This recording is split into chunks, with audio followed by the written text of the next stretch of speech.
Sendiri seperti apa sih Bang saat ini Bang? Saya baru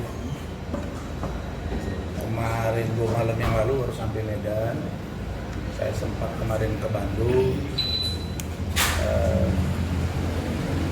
Saya belum update ya secara langsung tentang perkembangan lobby. Tapi yang pasti 2 hari yang lalu sebelum saya ke Medan, saya berkomunikasi dengan Ibu Indra. Ibu Indra itu adalah kepala ruang 5 di gedung Anton Sujarwo, Rumah Sakit Polri Kramat Jati. Sekarang saya buka aja. Dan sebelumnya itu yang saya sempat komplain karena disepakati dia berada di ruang VIP Melati. Di ruangan Anton Sujarwo itu juga VIP. Hanya saja sistem pengamanannya menurut saya di situ kurang pas. Dan lagi pula kesepakatan saya dengan Kanit PPA Saudara Citra dengan asisten deputi Kementerian Pemberdayaan Perlindungan Anak Saudari Wani, begitu juga dengan KPI Saudara Ai, itu sudah disepakati bahwa saya itu diberi ruang untuk melihat Loli secara berkala, karena Loli dengan terang di depan mereka meminta saya sebagai perwakilan dia, bukan sebagai kuasa hukum. Dan Saudari Lani, kemudian dari KPI Saudari Ai, dan juga Citra selaku Kanit PPA Polres Jakarta Selatan, mereka mengatakan bahwa yang didengar Loli itu saat ini adalah Pak Rasman dengan Bu Adi, dan itu berulang-ulang. Tapi ketika kemarin saya komunikasi dengan Bu Indra bilang, Pak, dia sudah dilakukan 2 kali tes psikologi. Mungkin kami tangani di sini lebih kurang sekitar 2 minggu. Setelah 2 minggu nanti kita akan update. Dan beliau bilang, Pak, saya nanti sampaikan ke pimpinan. Saya bilang, Ibu sampaikan saja ke pimpinan, ke kepala rumah sakit Polri. Kemudian sampaikan ke Kanit PPA. Kemudian sampaikan juga ke kementerian dan KPI bahwa ini adalah kesepakatan. Saya yang menjadi tanggung jawab moral saya bersama Bu Ade itu sederhana. Anak ini melarikan diri nyari saya. Di situ urgensinya jelas minta perlindungan hukum. Dan saya bawa ke Polres. Bisa aja saya bawa ke Bareskrim. Bisa aja saya bawa ke Kementerian Sosial atau ke Kementerian PPA. Di sini udah banyak masuk informasi ke saya dari Kemensos, dari Kementerian PPA sendiri. Dan saya sangat menyesalkan kalau tindakan belum diambil untuk Lani. Apalagi ada bahasa-bahasa yang mengatakan ke saya bahwa Lani itu orangnya Pak Nahar, dan Pak Nahar itu udah bertelepon dengan saya. Nah, bagi saya tanggung jawab moral ini itu saja. Saya sudah beritahu Rahmat, managing partner saya, untuk kita bersurat. Kita akan bersurat ke Kementerian Sosial, ke Komnas HAM, karena ada juga kaitan di sana, ke Ombudsman, ke Kementerian Sosial, dan Kemen PPA sendiri serta KPI. Saya melihat bahwa ada kesepakatan untuk bersama-sama menjaga Loli sampai dengan dia dewasa 4 bulan ke depan. Tapi kok anak ini seperti disembunyikan dari saya gitu. Ya kan? Saya kaget gitu. Ada apa sih dengan anak ini? Kan sudah secara terang dilihat, secara telanjang. Loli itu ngomong, kalian wawancarai. Dia udah ngomong, gua kabur dari sana nggak kuat, saya disatuin dengan ODGJ, saya disamain dengan bergabung dengan orang pengidap HIV, dengan orang Open BO. Kira-kira, saya kira apa yang dia sampaikan itu udah sebuah ungkapan, bukan malah diperiksa, dicek bagaimana keberadaan safe house itu, bukan malah ditindaklanjuti. Jadi ini Ibu Menteri, Kementerian PPA, kalau Ibu bisa panggil lah. Di situ kan ada pejabat-pejabat lain. Saya dapat info, Ibu jangan kejebak. Lani itu orangnya Pak Nahar. Jangan ada sampai dugaan kita ada melindungi. Harusnya evaluasi berbenah dan seluruh mata harus melihat ini, termasuk Komisi 3 DPR RI yang terkait dengan hukum yang sampai hari ini belum ada kepastian. Sehingga gaduh gini, ini kan dalam proses hukum ini. Makanya bisa dibawa-bawa ini ke PPA lah, unit PPA ke Polres. Sementara ini sudah masuk bulan kelima, saya desak Pak Kapolres, cepat. Kalau ini sudah harus case close, tutup kasus ini harus SP3. Dan kita juga akan berkirim surat. Kalau enggak, dia akan begini terus. Kalau mereka akan sembunyikan loli dibuat lagi ke sana, nanti juga dia akan teriak. Lolinya. Dan saya hanya, maaf ya, begitu saya nanti sampaikan sikap kami, saya sudah kemarin berdiskusi juga di Medan dengan keluarga. Kemudian kita akan datangi Komnas HAM, Menteri HAM, ya beda ya, Komnas HAM, Menteri HAM, KPAI, kemudian Ombudsman, ya setelah itu terserah mereka. Kan saya nggak bisa paksa juga. Cuma kalau terjadi apa-apa dengan anak ini, dengan Loli ini, ya mereka harus bertanggung jawab. Karena Loli sudah bilang bahwa dia tidak punya keluarga. Tapi yang saya lihat justru NM ngomong, katanya budenya gitu. Saya nggak pernah dengar ada budenya. Bude yang mana? Jadi ini masih dilihat dari satu sisi gitu. Jadi kalau besok misalnya ada orang membiarkan anaknya, kemudian muncul kata-kata yang membuat mata semua terkaget-kaget. Orang ibu mengatakan anaknya hamil, aborsi dan lain sebagainya, masih tetap dilihat sebagai ibu yang baik. Saya kira bahaya gitu. Saya kira sangat tidak ideal. Ya, kalau saya sama keluarga, bagi kami Loli, ya dia mau ikut saya boleh, nggak ikut saya boleh. Yang penting bagi saya dia aman dan baik, itu saja. Dan saya yakin anak ini kalau dia udah dewasa, dia pasti akan menentukan jalannya. Dan insya Allah dia pasti akan bertemu dengan saya. Dan kalau ini nanti tidak juga sesuai dengan harapan dia pasti akan bereaksi. Tapi kalau mereka memang bisa membuat dia nyaman, ya alhamdulillah. Tapi saya kira, saya belum lihat itu di mana tempatnya, seperti apa, dan kalau dipindahkan bagaimana. Tapi itu tadi, jangan Anda berbohong. Lah ini itu ada loh Pak Lecumanan, ada saya dan istri. Orang dibujuk kok, mereka bilang tolong bujuk Pak Rasna supaya Loli mau. Saya sudah bujuk. Terus sudah bujuk ini tuh, apa kok kayak diumpetin gitu. Udah, belum cukup ya, safe house itu belum cukup. Cerita Loli tentang safe house itu belum cukup ya buat kalian semua. Terutama kalau Lani. Apa citra Kadin PBA belum cukup? Apa belum Anda lihat tangisan dia? Apa saya sampai berkelahi dengan Nikita Mirzani, dipukul sampai berdarah? Apa belum cukup? Sebagai koreksi. Ya kalau begini caranya, ya saya minta Kasat Reskrim, Pak Kapolres, itu citra itu juga harus diproses.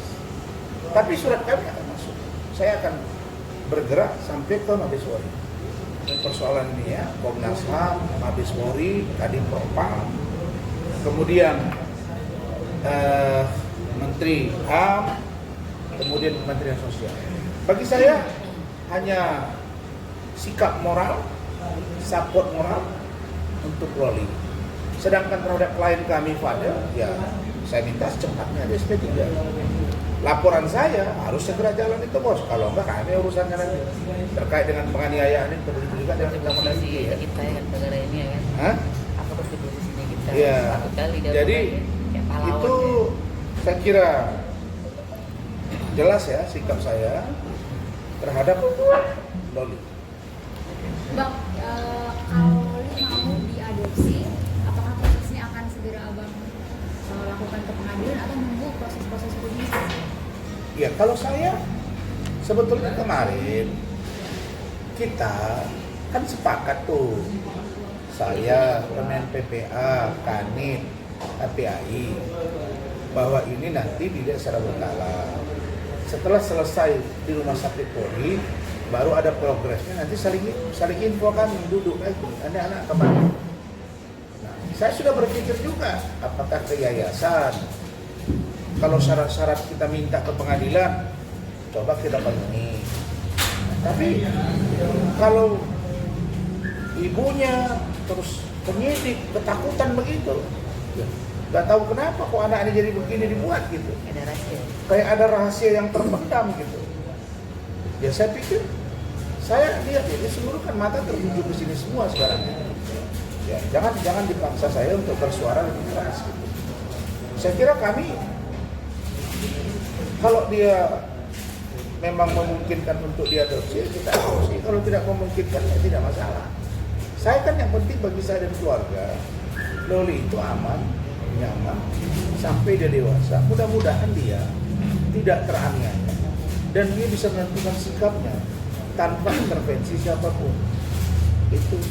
Tapi abang sendiri merasa kecolongan nggak sih? Enggak lah, masa saya kecolongan? Saya masih kontak 2 hari yang lalu.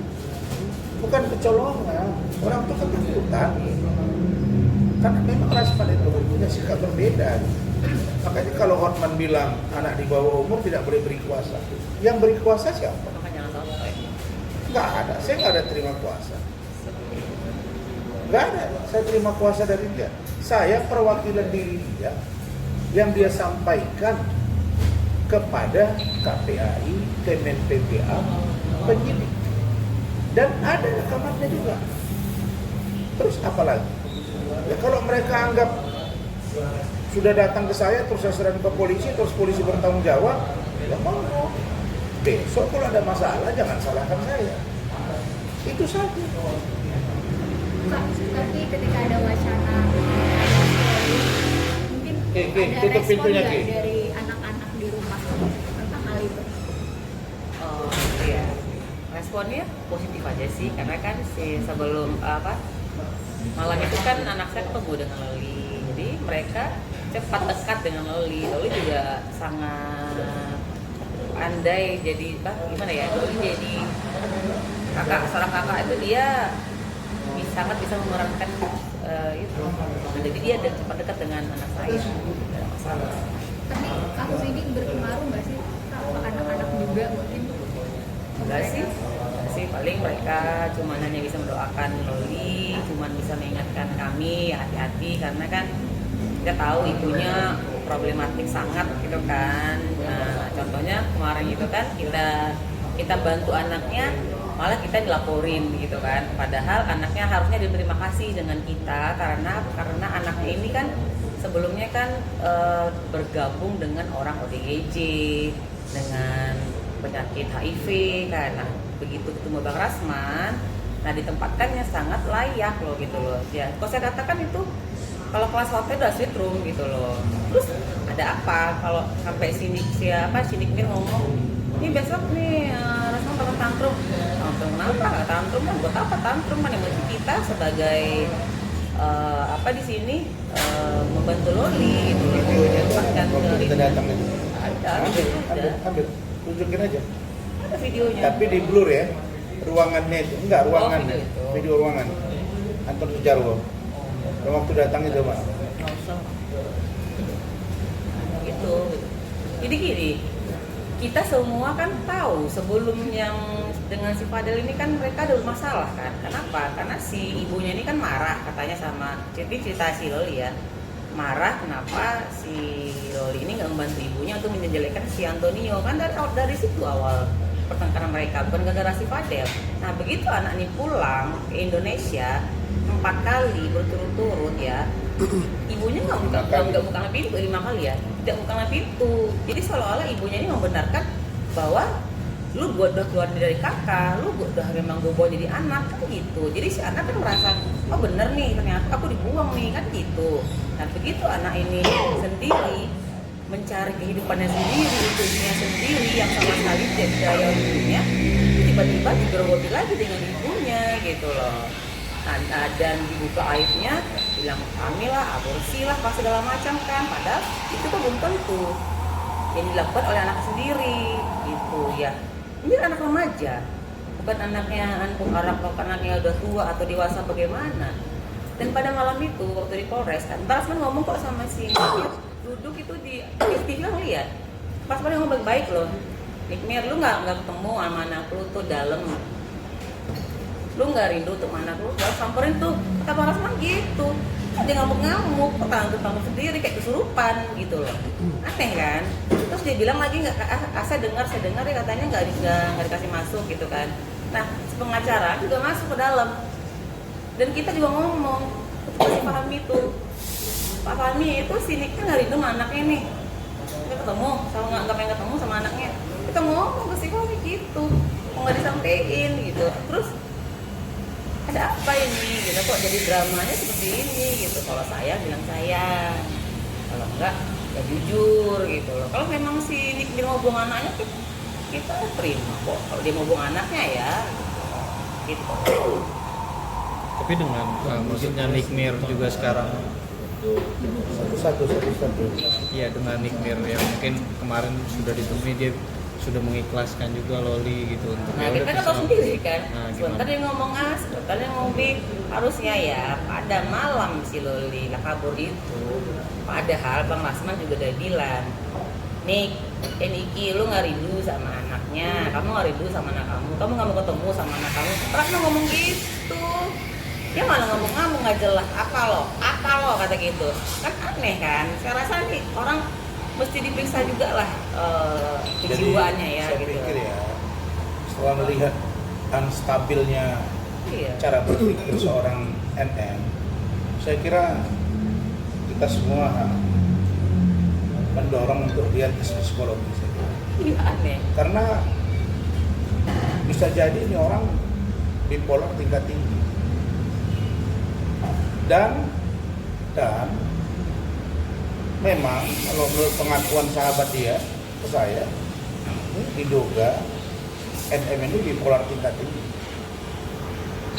Ya kan bayangkan aja, hari ini ngomong A, besok ngomong B, besok lagi ngomong C. Terus mana yang mau kita pegang gitu? Dia bilang udah ikhlasin, ambil, silakan ambil, dia bisa ngurus sana.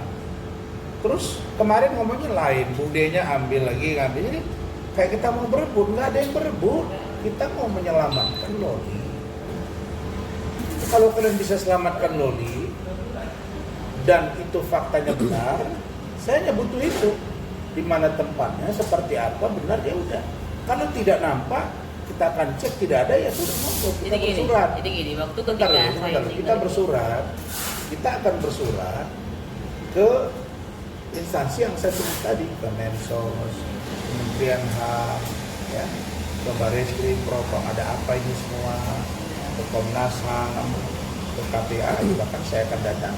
Setelah itu selesai, saya hanya akan kawal kasus Fadel, dan kasus ini harus selesai. Apa menurut saya? pada waktu malam kita mau pergi meninggalkan Loli ya, yang kita tertib di rumah sakit Polri, itu sangat terlihat, ini demi Allah saya nggak bohong, ini sebagai ibu ya, saya melihat dari matanya itu memang sangat ketakutan, sangat apa ya, mentalnya tuh bener-bener kayaknya tuh memang hancur banget gitu loh.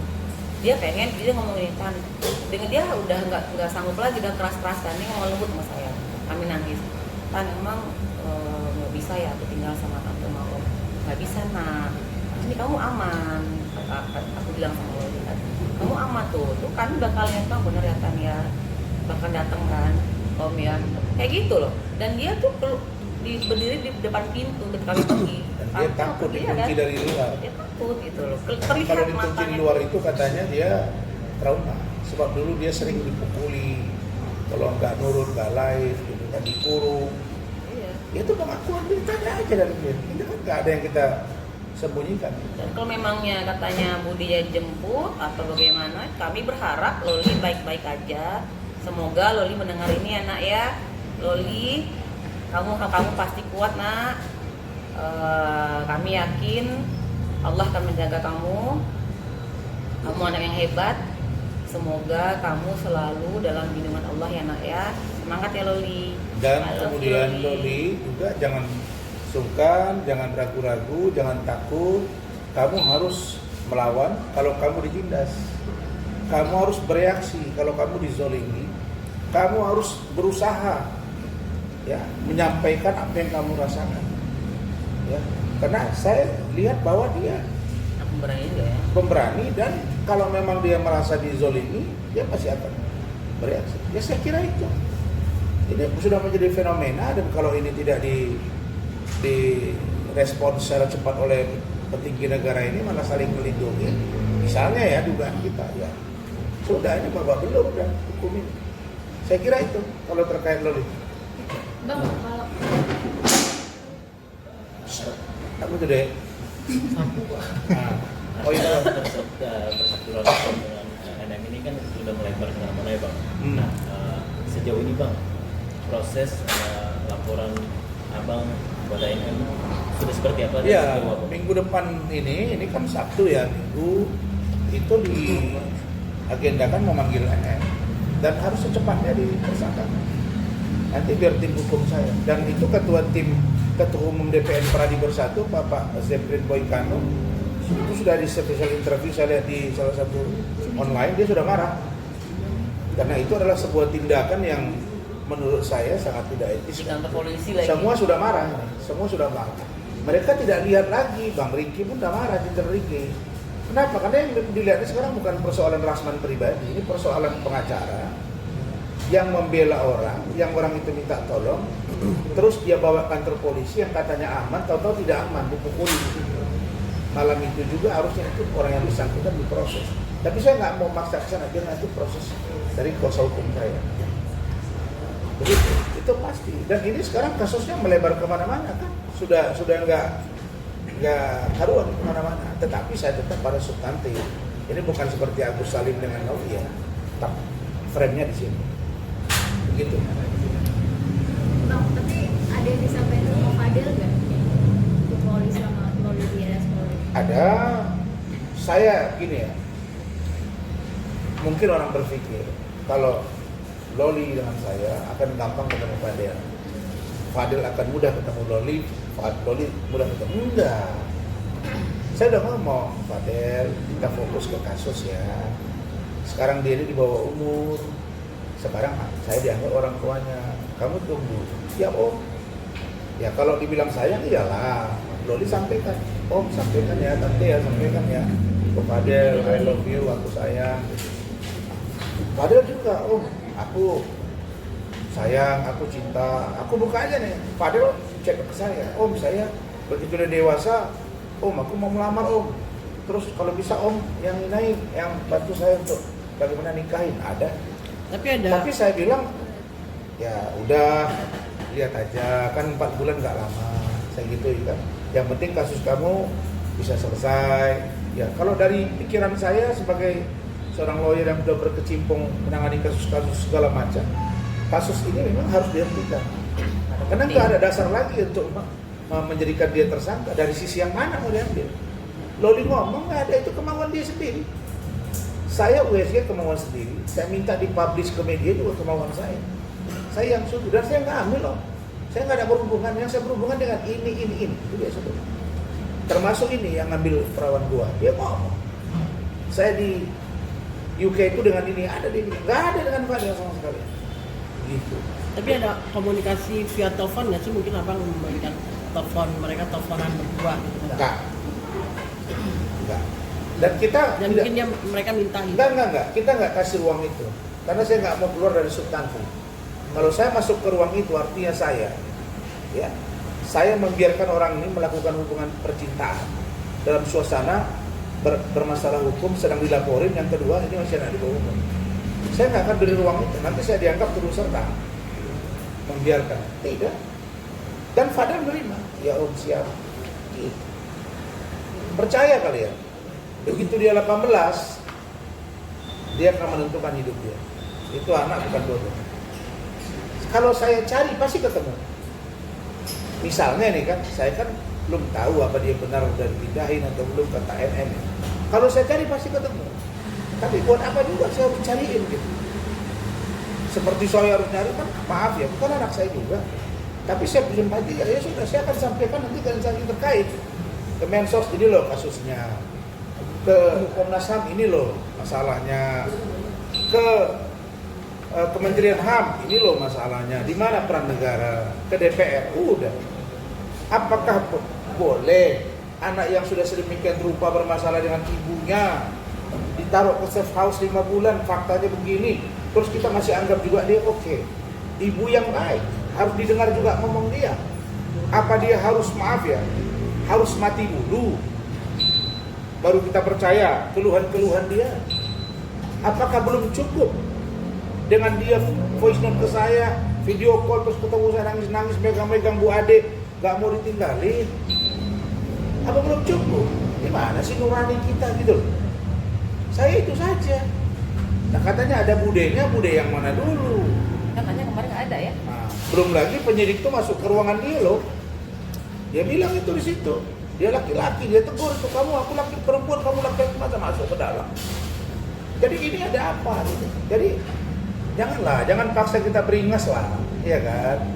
Saya bisa juga keras, tapi saya lihat situasi tergantung keadaan aja.